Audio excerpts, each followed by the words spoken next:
Get out, Diane. I'm done wasting my life on you. Scott pointed at the front doors when he said it. Not at me. Not at Lily, who was half asleep against my shoulder with one tiny fist tangled in my sweater. At the door, Vanessa stood behind him near the kitchen island. I knew who she was before anybody introduced us. You don't need much explanation when another woman is standing in your kitchen at 7:42 on a Thursday night and your husband is looking at her like she's the person who belongs there. I shifted Lily higher on my hip. What did you just say? Scott let out a long breath. You heard me. Then he reached back and took Vanessa by the hand. That hurt more than I expected. He led her farther into the house while I was standing beside the front door. Just like that, I was the outsider. Scott, he stopped. How long, Diane? Don't how long? He rubbed his forehead. This marriage has been dead for years. You just refuse to see it. I looked at Vanessa. She was younger than me, maybe 36, pretty well dressed, nervous enough to keep adjusting the strap of her purse, but apparently not nervous enough to leave. She finally spoke. Scott told me you both knew. I almost asked what exactly I was supposed to know. That my husband had a girlfriend, that she was coming over, that I was being evicted before dinner, but nothing came out. Instead, I noticed Lily's bottle beside the sink. My reading glasses were on the island. A load of towels was turning in the dryer down the hall. There was chicken thawing in the refrigerator. Ordinary things. That's what I remember most. All those little pieces of tomorrow sitting around a house I apparently wasn't going to wake up in. Lily stirred against me. Scott glanced at her for half a second. His expression changed. Then it was gone. Take Lily somewhere tonight, he said. We'll figure everything out tomorrow. Somewhere Carol's a hotel. I don't know. You don't know. Don't make this harder than it needs to be. I stared at him. You brought another woman into our house, and I'm the one making this difficult. Vanessa looked away. Scott didn't. My father paid the down payment on this house. I actually thought I'd misheard him. What does that have to do with anything? It means don't start pretending this is something you built. That one found its mark. I'd spent 15 years building things with Scott. His father's company, our credit, our home, our family. I just hadn't realized he was keeping a different set of books in his head. Then headlights swept across the front windows. A car door shut. A minute later, Evelyn came inside. I nearly cried from relief. Scott's mother and I had never had the relationship people joke about with mothers-in-law.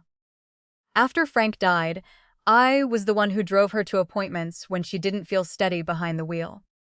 When Lily was born, Evelyn practically lived with us for 2 weeks. She washed bottles, folded tiny clothes, and once sat on the bathroom floor with me at 3 o'clock in the morning because as I was crying from exhaustion. Just a few weeks earlier, she'd been helping me put away Lily's clothes when she'd asked an odd question. Do you still keep copies of important papers somewhere besides the office? I'd laughed.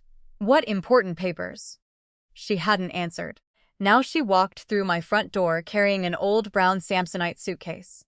Evelyn. She didn't look at me. She walked straight across the entryway and dropped the suitcase hard at my feet. Take your worthless bag and go. I stared at her. Scott gave a short laugh behind me. For a moment, that hurt worse than anything he'd said. Evelyn, nothing. But then she looked at Lily. Not at me. At Lily. Her hand remained wrapped around the suitcase handle for 1 second longer than it needed to. Then she released it.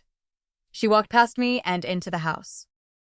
That was when I stopped arguing. Maybe there comes a point when humiliation gets so crowded, there's simply no room left for another person to squeeze in.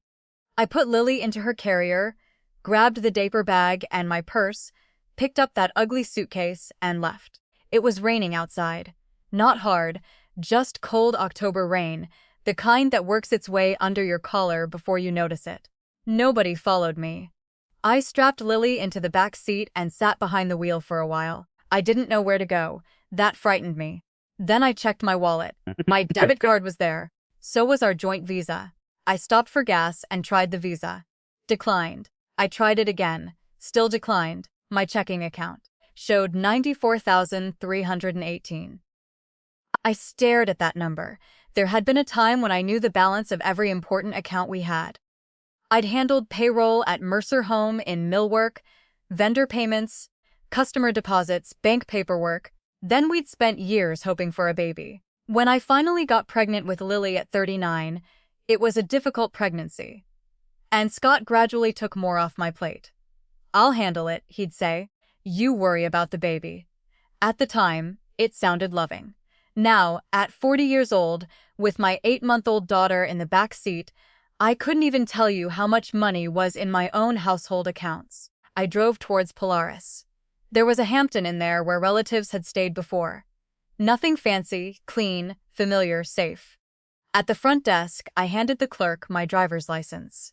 She typed for a moment, then looked at me. "Mrs. Mercer, yes, you already have a reservation. I do 3 nights prepaid." My first thought was Scott. Maybe guilt. Guilt had managed to survive somewhere onside him. "When was it booked?" She checked this afternoon. That didn't make sense. But Lily had started crying, and I didn't have the energy to solve another mystery. Upstairs, I fed her, changed her, walked the room with her, and fed her again because apparently the first bottle had been a preliminary negotiation. By the time she finally fell asleep in the portable crib, the hotel provided it was after 11 o'clock. I sat on the edge of the bed for a while. Then I noticed Evelyn's suitcase. I needed dock clothes, so I opened it. 2 old sweaters, a pair of orthopedic shoes, 3 folded towels, nothing of mine. "What the hell, Evelyn?" Then I saw a white envelope tucked against the side. My name was written across the front, Diane. Inside was the hotel confirmation, a prepaid debit card, a small brass key, and a handwritten note. "Open the bottom lining." I looked toward Lily, then back at the suitcase. There was a zipper beneath the clothes. Behind the lining, I found a flat document pouch. Inside were bank statements, trust papers, letters from an attorney, a safe deposit box, key tag. I didn't understand most of what I was looking at. Then I found an account statement. I read the balance, then read it again. $812, $4,637. I checked the names. Evelyn Mercer, mine, Lily's. Under the statements was a thick cream envelope. Diane read this alone. I opened it. The first sentence was in Evelyn's handwriting. "Diane, forgive me for what I did in front of Scott." I stopped. Then I read the next line. "I needed my son to believe I had chosen him." I looked across the hotel room at my sleeping daughter. An hour earlier, I'd believed Scott had taken my marriage, my home, and his mother from me in one night. Now I understood one thing. Evelyn hadn't thrown that suitcase at me because she wanted me gone. She had needed Scott to believe she did, and whatever she'd hidden inside it, she'd been trying to get it out of that house with me. I read Evelyn's letter, sitting on the hotel bed with the bedside lamp turned low. Lily was asleep a few feet away. Every couple of minutes, I looked over to make sure she was still breathing. New mothers do that. Apparently, new single mothers do it more. The letter started with Vicessa. Evelyn had found out about the affair 6 weeks earlier, not because Scott confessed, because Evelyn saw a charge on one of the company cards for a restaurant downtown, then heard Scott talking to Vanessa on the phone 2 days later. That alone had made her suspicious. What scared her was everything that came after. Scott had stuxted asking questions about refinancing company property. He wanted copies of old ownership records. He had been talking about selling Mercer Home in Millwork, and one afternoon, Evelyn overheard him tell someone on the phone, "I just want everything cleaned up before Diane starts asking questions." I read that line twice. Then I sat there in the dark and thought about how many years Scott had spent making sure I didn't ask any. Evelyn's letter explained the money too. The $812,416, Dorn 37, was hers. Frank's life insurance money proceeds from farmland she inherited from her father and sold years earlier. Investments, savings, nothing from the company, nothing hidden from Scott that belonged to him. She had created a revocable trust after Frank died and changed part of it when she realized Scott was making plans behind my back. One sentence stood out. "This money can give you time. It cannot make decisions for you." That sounded exactly like Evelyn. Helpful but not sentimental, I doubt it. At the bottom of the letter was a name, Laura Bennett, estate attorney, downtown Columbus. 9:30 the next morning. I barely slept. Lily was up before 7. Cheerful in the deeply offensive way babies can be when their mothers have been awake all night. I fed her, changed my blouse after she spit up on it, then drove downtown with the document pouch in my diaper bag. Laura Bennett's office was on the 12th floor of a building near Broad Street. She was in her early 60s, silver-haired, navy suit, sharp eyes. She looked at Lily first, then at me. "Diane, yes, I'm Laura." She shook my hand. Evelyn said, "You might look tired, that was diplomatic." Laura almost smiled. Then she got down to business. She confirmed the trust was real, the money was real, my access was lawful, the documents in the suitcase were copies, and the originals were secure. I asked the obvious question. "So I can use it, you can." I waited. But I would prefer you not start behaving as if $800,000 solved your life overnight. That irritated me, probably because I had spent the drive downtown quietly, hoping $800,000 had solved my life overnight. Laura explained what it did not solve. Divorce? Custody? The house? Marital property? Whatever was happening with the company, the trust could give me breathing room. It could not untangle 15 years of marriage. By 11, I was sitting in another office. This one belonged to Rachel Kim. Rachel was maybe 45, dark hair, pulled back sleeves, rolled to the elbows. She had the calm expression of someone who had already heard 3 terrible stories that morning. I told her mine. When I got to the part about the frozen visa, she stopped me. "When did he freeze it last night? Before or after you left?" "Before, apparently." She wrote something down. "And you left because my husband brought another woman into our house and told me to get out." Rachel looked up. "Good." I stared at her. "Good. Not what happened. The way you said it." That was my first lesson in divorce law. Words mattered. Rachel told me Scott had already hired an attorney. He was ahead of me. That scared me more than I wanted to admit. Then she said he has a head start. That doesn't mean he has the finish line. I remembered that. Then came the homework. Bank statements, tax returns, mortgage records, texts, emails, business documents, anything showing what I had done at Mercer Home, in Millwork, anything showing who owned what, anything showing where money had moved. I looked at her legal pad. "I used to know all of this." Rachel paused. "What changed?" There were a dozen answers. Pregnancy, exhaustion, trust, habit, Scott, me. I stopped asking. That was the honest one. For years, I had known everything about the company. Payroll, vendor balances, customer deposits, bank deadlines. Then life got crowded. We had spent years trying to have a child. When I finally got pregnant with Lily at 39, it was not an easy pregnancy. Scott started saying, "I'll handle it." At first, that felt like help. Then it became normal. By the time Lily was born, I was no longer reading every business statement or asking for copies of every document. Rachel asked about ownership. I told her Frank had reorganized the company years earlier. There had been tax and succession paperwork. I remembered signing documents. I remembered Frank telling me he was cleaning things up for the future, but I never really understood what that meant. Copies went back to the office. Scott handled most of the corporate files after Frank got sick. I never asked for another set. Rachel didn't say anything dramatic. She just wrote it down. That afternoon, I finally called Carol, my oldest friend, college roommate, the person who knew exactly how bad I looked in 1998 and had somehow remained loyal. Anyway, she answered on the second ring. Hey. There was a pause. Then she said, "What happened?" I hated that she knew from one word. I tried to explain. Scott brought another woman home. That was as far as I got. I started crying, not because I had suddenly remembered Vanessa, because I remembered Lily's blue pajamas were still in the dryer. I left half her clothes there. Carol was quiet. Then she said, "We can buy pajamas, I know. We can buy more pajamas than any child needs. I know you want me to come over." "No." "Why?" "Because I don't want you seeing me like this." Carol snorted. "Diane, I threw up in your purse at a PTA fundraiser. That was my good purse." "Exactly. We're past dignity." I laughed just once. It helped. The next morning, Rachel called. "Can you come in?" My stomach tightened. "Is something wrong?" "I don't know yet." An hour later, I was sitting across from her while Lily chewed on a silicone giraffe. Rachel turned a tax document toward me.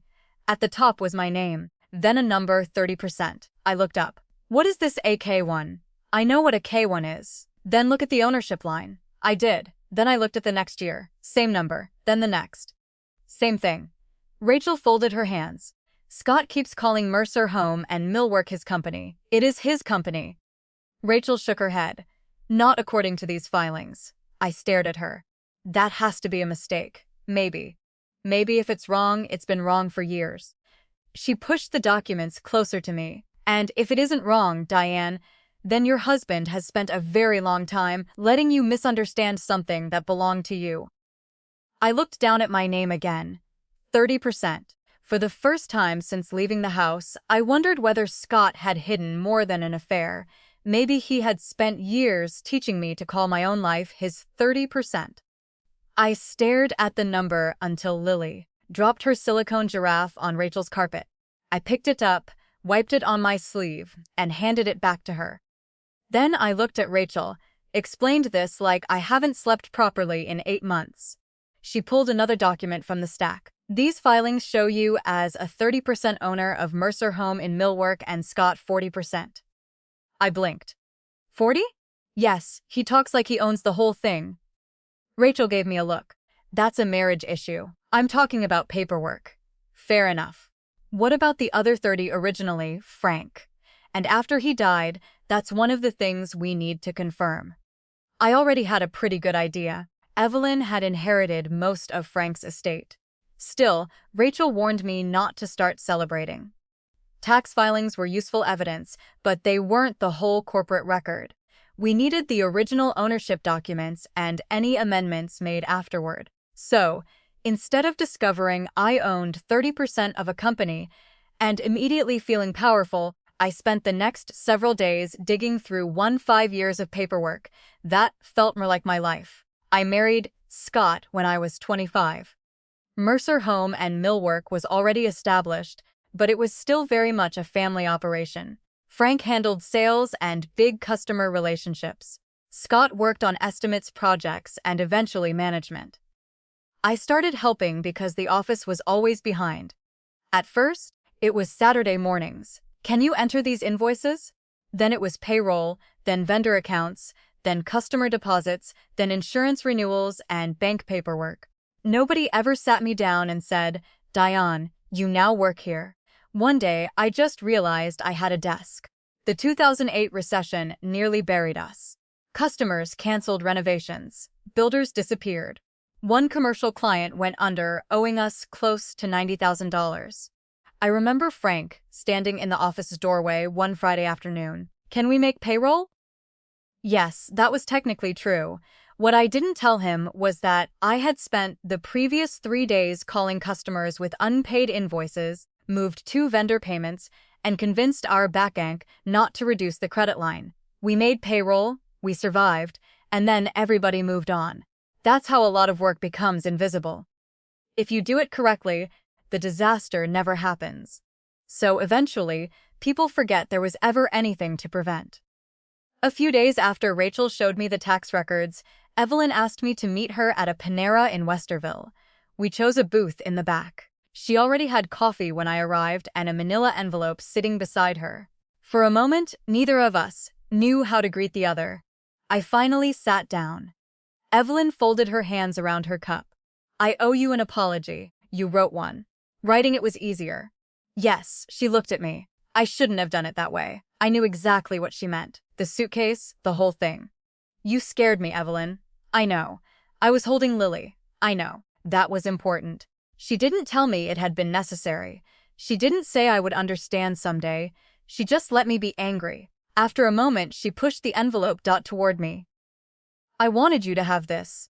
Inside were 2 handwritten pages. I recognized Frank's writing immediately. He had written the letter about 4 months before he died.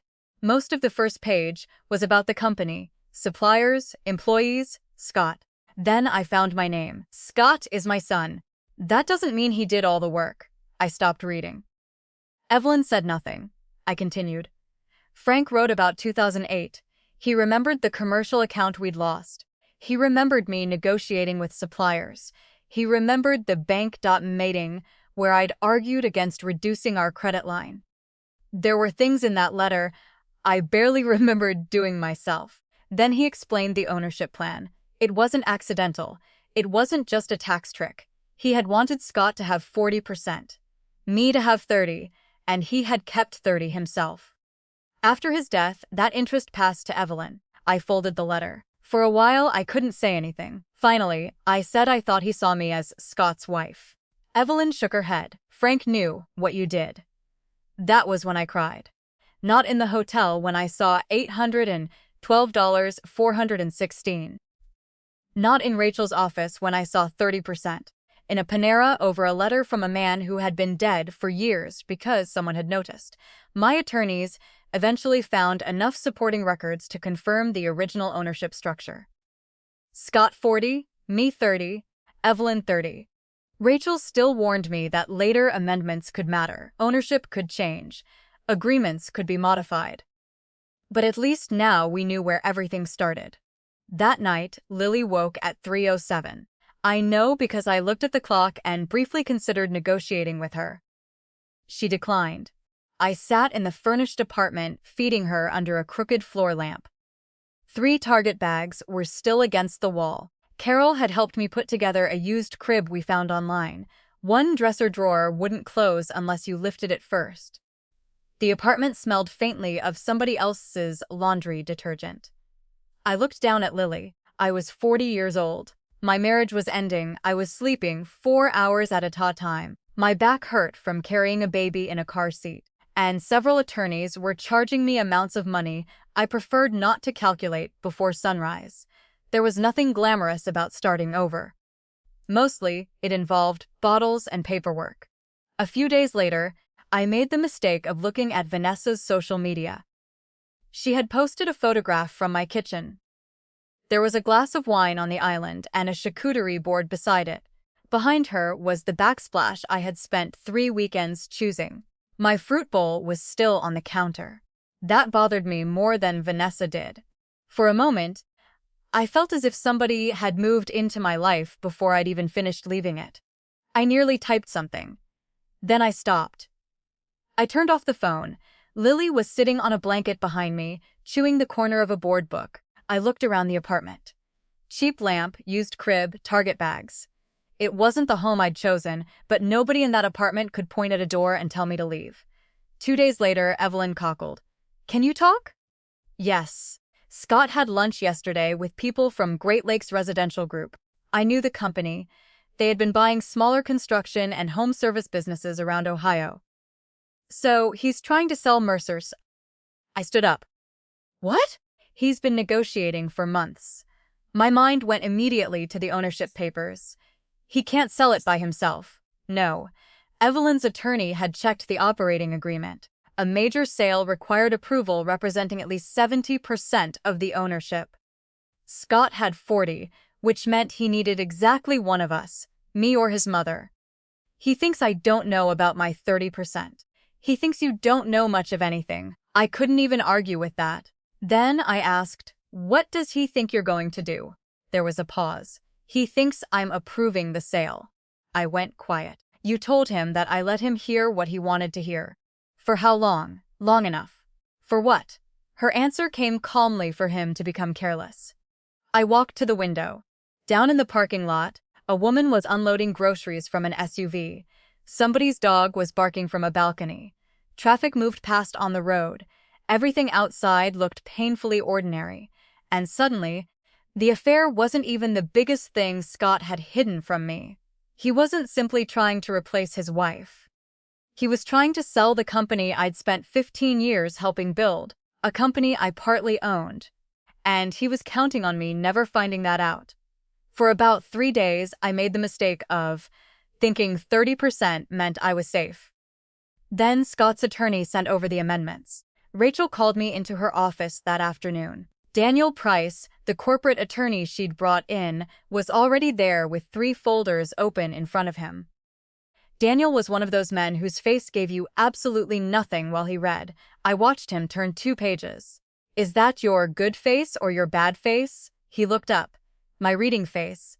Very comforting. Rachel pushed one of the documents toward me. There were 2 capital dot structurings after Frank transferred the interest to you. I remember something about that. Scott's side is claiming one of them diluted your ownership. The room suddenly felt smaller. Diluted it to what? We don't know yet. I hated those 4 words. For the past 2 weeks, my life had become a collection of highly educated people telling me what they didn't know yet. Daniel explained it without burying me in corporate language. We could prove I originally owned 30%. What we couldn't yet prove was whether that percentage had changed later. So the K-1s mean nothing. I didn't say that. Frank's letter helpful, not controlling. The tax record's important, but Daniel closed the folder. But we need the complete ownership history. Scott called that evening. I almost let it go to voicemail. Then I thought angry people sometimes say useful things. Diane Scott, you really thought Dad handed you 1/3 of my company. There it was. Apparently the IRS thought so too. You don't understand what those documents, Ian, then explain them. It was tax planning. Dad put your name on things. My name and 30% seemed to appear together quite a lot. He went quiet for a second, then his voice changed. Take the settlement. His attorney had sent one that morning. It wasn't insulting. That was the problem. There was enough money for me to get established somewhere else, temporary support. A division of household property. All I had to do was release any claim against Mercer Home and Millwork. Stop embarrassing yourself, he said. I looked across the apartment at Lily, asleep in her carrier. Are you worried I'm embarrassing myself, Scott? I'm worried lawyers are filling your head with things you don't understand. You called me. He hung up. I wish I could tell you. I smiled and felt wonderfully confident. I didn't. I sat there wondering if maybe he was right. The next week didn't help. Daniel's office tracked down the accounting firm that had handled Mercer during Frank's later years. The firm had been acquired. Some recalls were digital. Others had been destroyed under ordinary retention schedules. Martin Hale, our old CPA, had retired to South Carolina. Daniel eventually reached him. Martin remembered the restructuring. He did not remember enough details to settle anything. The first archive search came back with nothing conclusive. No forgotten file appeared at exactly the right moment. Meanwhile, the lawyers kept working and billing. Then Lily got sick. She started crying Tuesday night and barely stopped. By Wednesday morning, she had a fever, so I took her to urgent care. Ear infection. I spent 3 hours in a plastic chair with spit up on my shoulder, while Lily alternated between sleeping against me and screaming whenever anybody wearing scrubs came near her. Rachel texted asking whether I could join a 10 o'clock call. I couldn't. Scott texted at noon. You didn't bring Lily for my time. I typed back, she's at urgent care, ear infection. I texted you at 7:14 this morning. His response came 10 minutes later. You need to communicate better. I'd stared at the phone, then I put it face down. There are arguments you stop having because you finally understood the other person isn't listening for an answer. Friday brought an invoice from the attorneys.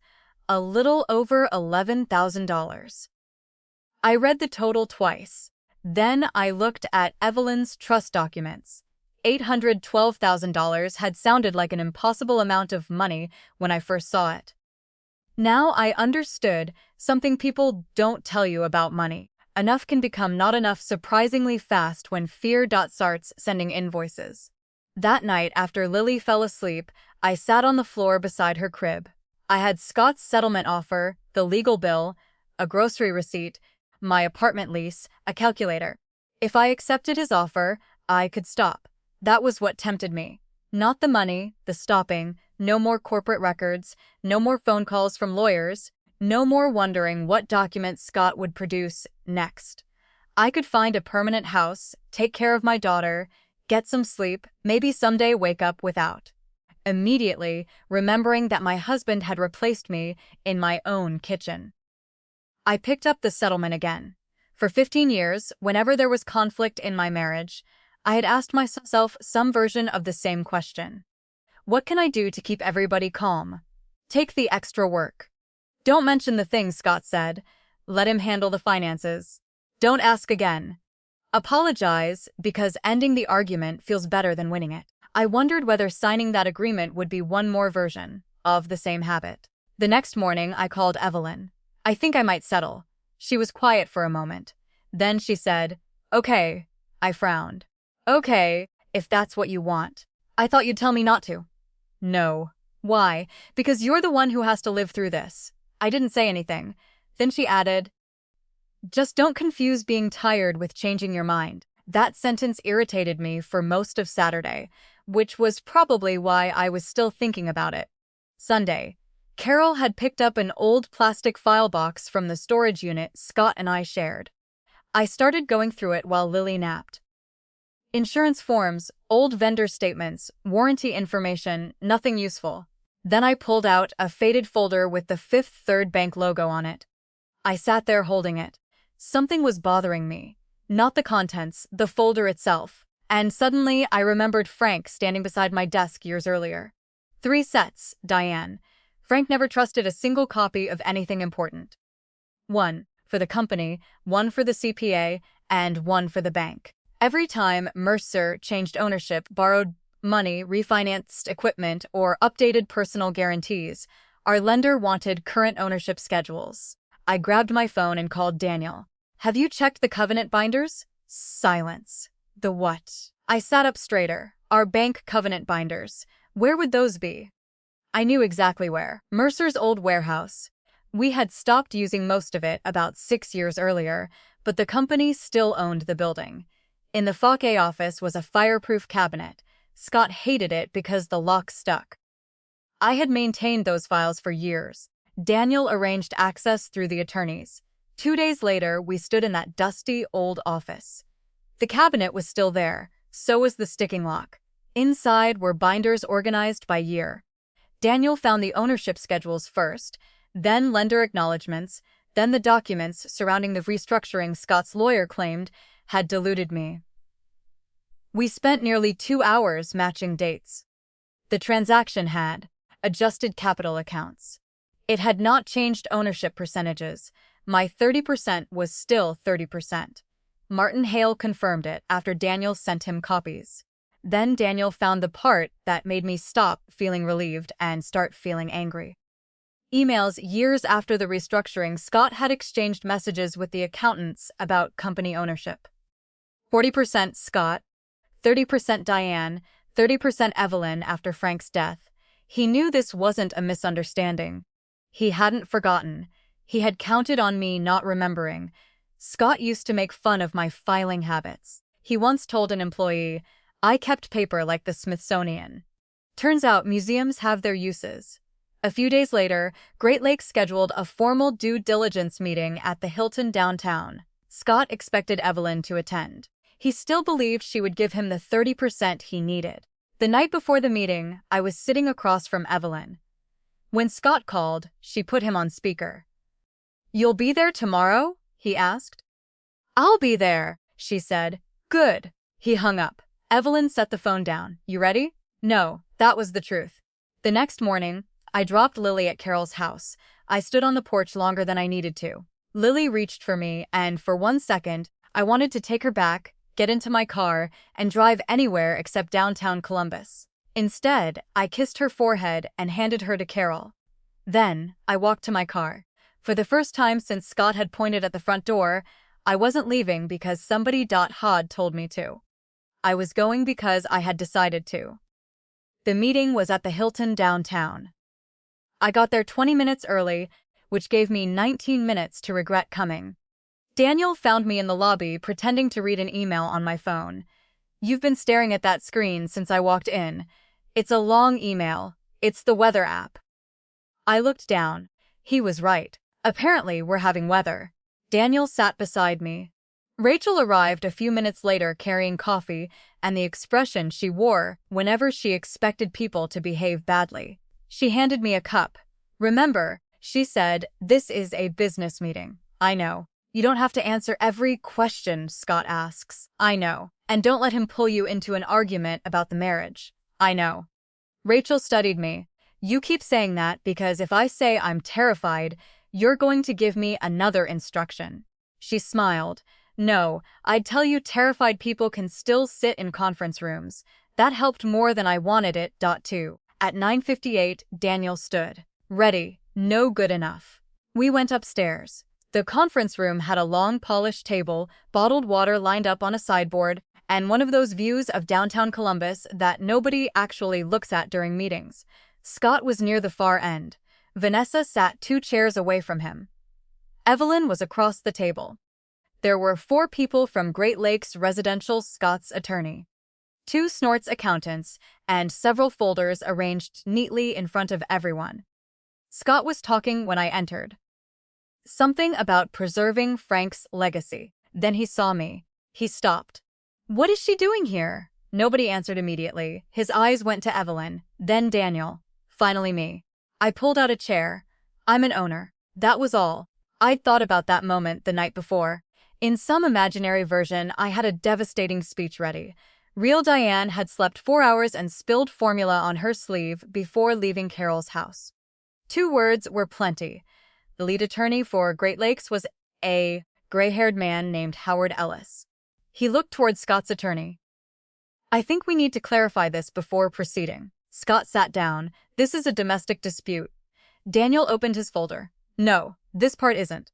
He started with the original ownership documents, then the tax filings, then the lender schedules from the old covenant binders. I watched Scott more than I watched Daniel. When my 30% came up, Scott didn't look surprised, not even slightly. Howard noticed.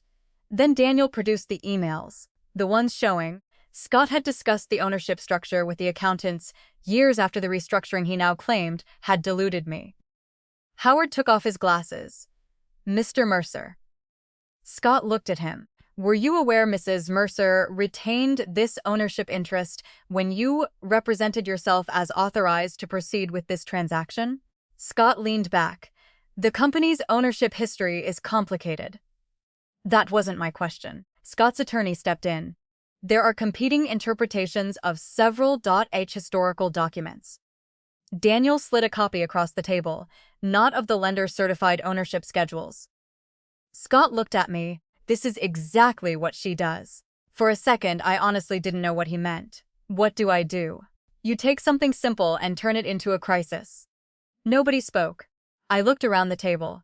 Even Vanessa seemed confused by that one. Scott continued. Diane was never involved in ownership decisions. My father put her name on paperwork for tax reasons. Howard glanced down. Her operational role is not the question before us. Scott opened his mouth. Howard continued. The question is whether the ownership and approval authority of Mercer Home in Millwork were accurately represented during negotiations. That was when I felt the room change. Nobody yelled. Nobody accused Scott of anything dramatic. People simply stopped accepting his words without checking them. I had known my husband for 17 years. Scott could handle anger. He could handle being disliked. What he hated was not being believed. He turned toward Evelyn. Mom. She looked at him. Tell them you're approving the sale. Evelyn folded her hands on the table. I'm not. Scott stared at her. What? I'm not approving it. You said you were with me. No, you told me you'd be here. I am here. His face changed. You lied to me. Evelyn paused. Yes. Scott actually looked stunned. Then she added, I wanted to see how long it took you to notice. That was Evelyn, 70 years old, and apparently capable of making a grown not manin look 12 without raising her voice. Scott's attorney asked for a short break. Howard declined. The accountant still had questions. Those turned out to be worse. Due diligence had uncovered personal travel mixed into company's expenses. There was work done at Scott's house through vendors that also billed Mercer. Several owner distributions needed clarification, and Vanessa had been paid under a consulting arrangement that hadn't been fully disclosed to the buyer. Nothing sounded like something you'd see on the evening news. That almost made it more embarrassing. It looked sloppy, entitled like Scott had spent so long thinking of the company as his personal property that he had stopped noticing where the company ended. And he began. Vanessa had barely spoken since I entered. Finally, she turned toward him. You told me there was nothing she could claim. Scott didn't look at her. This isn't the time. You said you owned the company. I run the company. That isn't what you said, Vanessa. She leaned back. Apparently, everybody else knew what time it was. A month earlier, I would have enjoyed that. I had imagined Vanessa discovering Scott lied to her and pictured myself feeling wonderfully vindicated. Instead, I mostly felt tired. She had known he was married. She knew Lily existed. I wasn't going to make excuses for her, but I could see something else now. Scott had given Vanessa her own version of reality. The marriage was already over. Diane didn't matter. The company belonged to him. The sale would pay for the next chapter of their lives. He had simply forgotten that eventually different versions of the truth end up sitting at the same table. Howard asked for a recess. The Great Lakes people left with their counsel. Nobody talked much while we waited. Scott wouldn't look at me. Vanessa wouldn't look at Scott. Evelyn drank half a bottle of water as if we were waiting for a dentist. 20 minutes later, Howard returned. We're suspending the transaction. Scott leaned forward. Because of a divorce dispute, because of unresolved ownership and governance issues along with discrepancies identified during due diligence. How long? I can't answer that, Howard. Until these matters are resolved, Great Lakes will not proceed, and that was it. Months of negotiations didn't explode. They stopped. People closed laptops. Folders went into briefcases. Chairs rolled backward. The most important business deal of Scott's life ended, at least for that day, with the sound of people packing up. I walked one to the hallway with Rachel and Diane. Scott. I stopped. Rachel looked at me. I'm okay. She and Daniel moved a short distance away. Scott came closer. What do you want? I looked at him. What do you mean don't do that? What do you want from me? A month earlier, I wouldn't have known. Now I did. A fair divorce. He waited. My ownership recognized honest accounting, a stable parenting schedule for Lily, and nobody at Mercer punished because they gave us records or answered questions. He shook his head. You're trying to take my father's company. No, that's exactly what you're doing. I spent 15 years working there, Scott. So did I. I know that stopped him. Maybe he expected me to say he had done nothing. But that wasn't true. Scott had worked hard. He had helped grow Mercer. He had also decided that his work counted more because his name was on the building. Those were different things. You think you won? He asked. I looked through the glass doors toward the conference room. No, and I meant it. My marriage was over. My daughter would grow up moving between two homes. I was paying lawyers to reconstruct a life I'd thought was secure. Nothing about that felt like winning. I think you don't get to decide what everybody else gets anymore. Scott stared at me. Then he walked toward the elevators. I watched the doors close behind him. Rachel came over. You okay? I don't know. Outside, downtown traffic moved like nothing had happened. A delivery truck blocked half the curb. Somebody leaned on a horn. Two women came out of the hotel arguing about where they'd parked. I called Carol. How'd it go? The sale's suspended. She went quiet. Then Diane and Scott knows we found the records. Good. I waited for the satisfaction. It didn't come. Instead, I asked, how's Lily? She ate half a banana and rubbed the other half into my couch. That sounds right. She also removed one sock. We have no leads. I smiled. Can I come get her? Of course. 40 minutes later, Lily was in my arms. She grabbed a handful of my hair and pressed her damp face against my cheek. That felt more important than anything that had happened in the Hilton. I wasn't suddenly fearless. Scott was angry. The divorce wasn't finished. The company was still unresolved. There were plenty of ways the next few months could become expensive and ugly. But something had changed. I wasn't sitting in a hotel room anymore, wondering what Scott was going to decide happened to me next. Whatever came after that meeting, I would have a say in it. 11 months later, I signed the last page of our divorce agreement in a conference room with bad coffee and a dry erase board nobody had bothered to clean. There was no courtroom, no judge delivering a speech, no Vanessa sitting in the back looking miserable, just Scott, our attorneys, a mediator, with the patience of a saint, and me. By then, I was 41. Lily had learned to walk. Scott and I had learned, with considerably less grace, how to stop being married. We settled. People hear that word and imagine everybody finally becoming reasonable. That's not quite how it works. There were months of financial disclosures, business valuations, arguments about the house parenting schedules, retirement accounts, and who was responsible for expenses I didn't even remember agreeing to. There were days I left mediation furious. There were nights Scott sent an email and I had to put my phone in another room because I knew anything I wrote back would cost me $300 once the lawyers got involved. But eventually, we got there. My 30% ownership in Mercer home in Millwork was formally recognized. Part of my interest would be bought out over time rather than in one enormous payment that could damage the company. There were safeguards around future distributions and financial reporting.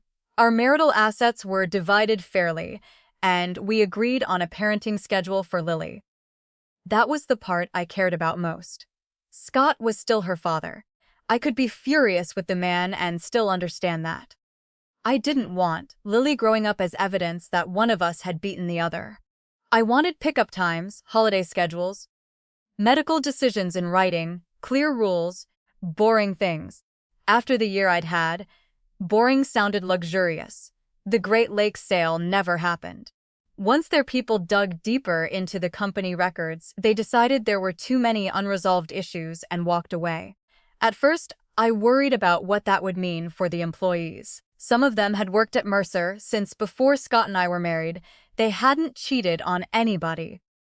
They hadn't hidden ownership documents. They shouldn't lose their jobs because our family couldn't behave itself. So, Evelyn and I supported bringing in an outside general manager. A man named Peter Caldwell took over day-to-day operations. He'd spent 25 years in construction management and had the remarkable ability to tell Scott no without sounding remotely apologetic. Scott stayed with the company. He wasn't ruined. He didn't end up living in a motel or selling his golf clubs on Facebook Marketplace. He still earned a good living. He just didn't control everything anymore. A few months later, one of the women from the office called me about an old vendor issue. Right before we hung up, she said, "You didn't hear this from me. That sentence has never been followed by anything healthy." She laughed, then lowered her voice. Scott wanted to bring in some consultant he knows. Peter made him submit the contract for approval. I was quiet, so Scott had to ask Mott Opemession. I waited until after we hung up to laugh. I'm not proud of that. I'm also not sorry. Vanessa left him about 4 months after the meeting. Not because Scott suddenly became poor. He didn't. And not because she developed a conscience overnight.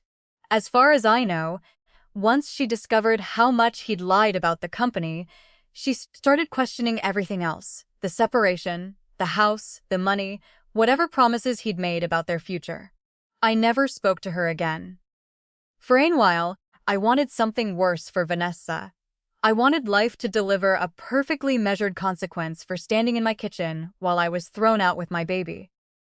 Then one afternoon, I realized I hadn't thought about her in almost a week. That was better. She knew Scott was married. She knew Lily existed. I didn't forgive that. I just stopped needing to know what happened next. I had enough happening in my own life. I bought a house in Worthington. 3 bedrooms, 2 bathrooms, small backyard. The kitchen hadn't been updated since sometime around the invention of the DVD player. Carol walked in, looked at the beige counters, then looked at me. Please tell me we're not spending 3 weekends choosing a backsplash. I'm never choosing another backsplash as long as I live. Good growth. The house wasn't impressive. I loved it. There was room for Lily, a little office for me, a guest bedroom. Evelyn immediately began referring to as my room, which I decided not to fight because I had learned to chain my battles. Most of the $812, 416 tons stayed invested. I used some of the trust income while the divorce was going on, especially for housing and legal expenses. But Evelyn had been right from the beginning. The money didn't solve my life. It gave me time. There's a difference. And I kept the suitcase. That ugly brown Samsonite ended up on the top shelf of my bedroom closet. One Sunday, Evelyn came over while I was putting away laundry. By then, Lily was walking, although calling it walking was gutturous. She moved like a very small person leaving a wedding reception after an open bar. Evelyn followed me into the bedroom and noticed the suitcase. "You kept that thing?" I looked up. "You're surprised I thought you'd throw it away." I considered backing over it. Fair. I pulled it down. The corners were scratched. One wheel leaned slightly sideways. I looked at Evelyn. "Did you really have to throw it?" She sighed. Scott was watching. "You could have put it down. He would have noticed." "You could have put it down angrily. That would have looked fake." I stared at her. "Evelyn, I was standing there with an 8-month-old baby after your son had just thrown me out of my house." Her expression changed. "I know." There was no defense in her voice.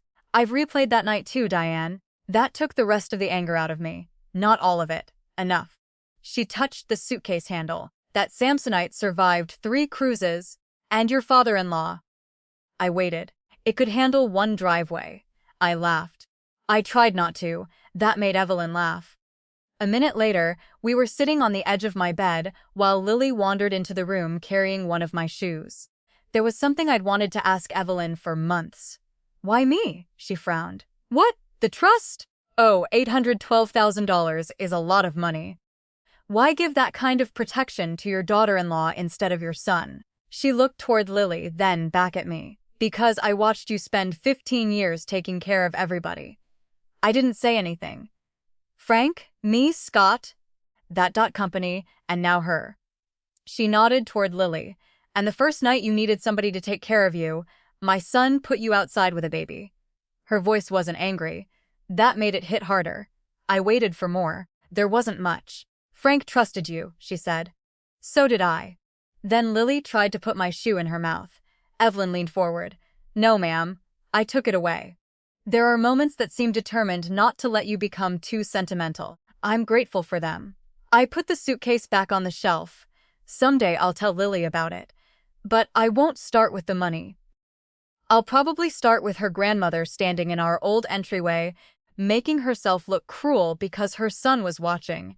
And maybe I'll tell Lily that people are complicated, that somebody can hurt you while trying to help you, that money can protect you without saving you, and that sometimes the work nobody notices is exactly the work that matters when everything falls apart.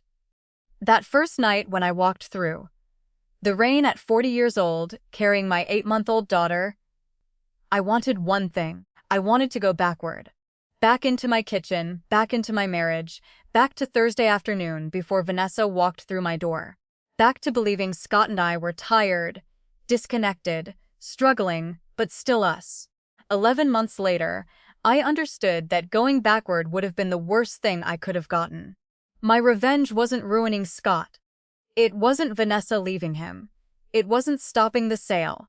It wasn't even the 30%. It was much quieter than that. Scott no longer decided where I lived. He didn't decide what I owned. He didn't get to tell me what 15 years of my work had been worth. And he didn't get to decide my life was over simply because he was done with our marriage. I still have that ugly suitcase. Sometimes I look at it and wonder what would have happened if I'd been too angry to open it that night. So tell me, if someone who had just humiliated you threw an old suitcase at your feet, would you have opened it or left it right?